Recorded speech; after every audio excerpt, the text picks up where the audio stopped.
नमस्कार, बहुत स्वागत है आपका। आप देख रहे हैं पहाड़ प्राइम और मैं हूं आपके साथ आयुषी नेगी। बुलेटिन की शुरुआत बड़ी खबर के साथ करेंगे। हरिद्वार से बड़ी खबर आपको बता दें, एईजेई की परीक्षा का पेपर लीक मामला।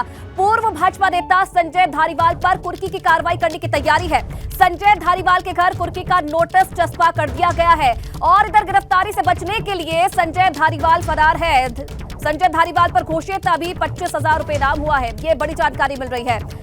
हरिद्वार से बड़ी खबर, एईजेई की परीक्षा का पेपर लीक का पूरा मामला है। पूर्व भाजपा नेता संजय धारीवाल पर कुर्की की कार्रवाई करने की तैयारी प्रशासन की तरफ से हो रही है।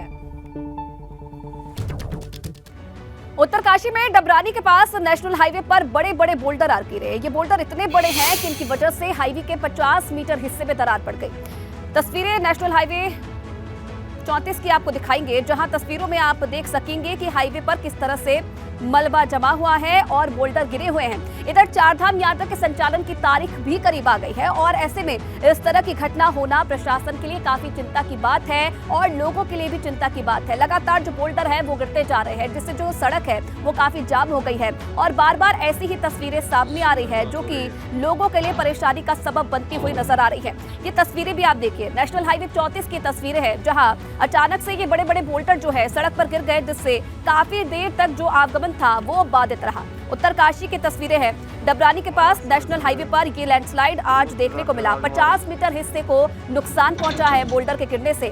चारधाम यात्रा भी शुरू होने वाली है और इस तरह से बोल्डर्स का गिरना कहीं ना कहीं चिंता का विषय बना हुआ है।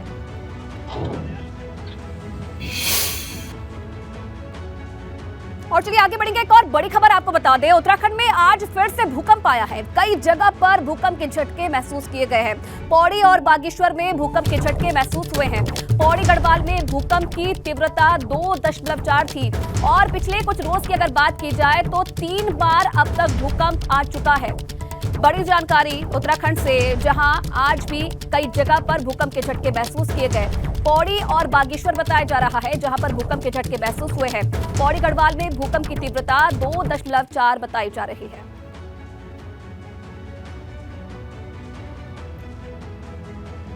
तो देखिए, पिछले दिनों की अगर बात की जाए तो पिछले महीने भर के भीतर ही उत्तराखंड में कई बार भूकंप के झटके महसूस हो चुके हैं। उत्तराखंड में पिछले 50 दिन के भीतर ही 10 बार भूकंप आ चुका है। सबसे पहले 13 जनवरी को उत्तरकाशी में 2.9 तीव्रता का भूकंप आया था।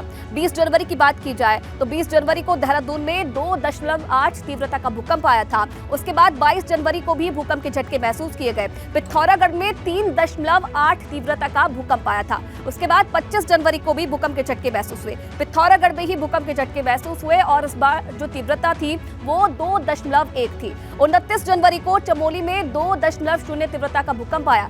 10 फरवरी को रुद्रप्रयाग में 2 तीव्रता का भूकंप आया। उसके बाद 20 फरवरी को अगर बात की जाए तो बागेश्वर में भूकंप के झटके महसूस हुए, जिसकी तीव्रता 2.5 बताई जा रही है। उसके बाद 22 फरवरी वो तारीख जिसमें पिथौरागढ़ में जो भूकंप के झटके हैं वो महसूस किए गए। इस बार जो तीव्रता थी वो ज्यादा थी, 4.4 बताई जा रही है। और 24 फरवरी को पिथौरागढ़ में एक बार फिर से भूकंप के झटके महसूस हुए और इस बार जो तीव्रता थी वो 2.5 थी। तो ये वो तारीखें हैं जब उत्तराखंड में भूकंप के झटके महसूस किए गए, जिससे लोग कहीं ना कहीं डरे हुए हैं। तो उत्तराखंड में बार बार आ रहे भूकंप से लोगों की चिंता बढ़ गई है। लोगों को आशंका है कि भविष्य में कोई बड़ा भूकंप तबाही मचा सकता है। और इसी पर देखिए एबीपी गंगा संवाददाता रवि कांतुरा की रिपोर्ट।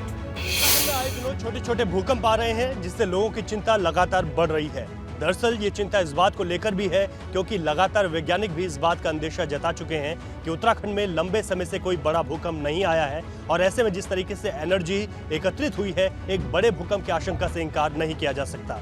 गुरुवार को पौड़ी गढ़वाल में 2.4 रेक्टर स्केल का भूकंप आया। लोग दहशत में थे, हालांकि किसी नुकसान की सूचना नहीं है। इससे पहले 20 फरवरी को उत्तराखंड के बागेश्वर में 2.5 रेक्टर स्केल का भूकंप आया, तब भी लोगों की चिंताएं ज्यादा बढ़ गई थी। वैज्ञानिकों का अंदेशा भी है कि उत्तराखंड में किसी बड़े भूकंप की आशंका से इनकार नहीं किया जा सकता। इससे पहले जो भी हर संभव प्रयास हो सकें, जितना भी हम अलर्ट रह सकें, वो रहना होगा और भूकंप को लेकर सचेत रहने की जरूरत है। सहयोगी मनोज रावत के साथ रवि कांतुरा, एबीपी गंगा, देहरादून।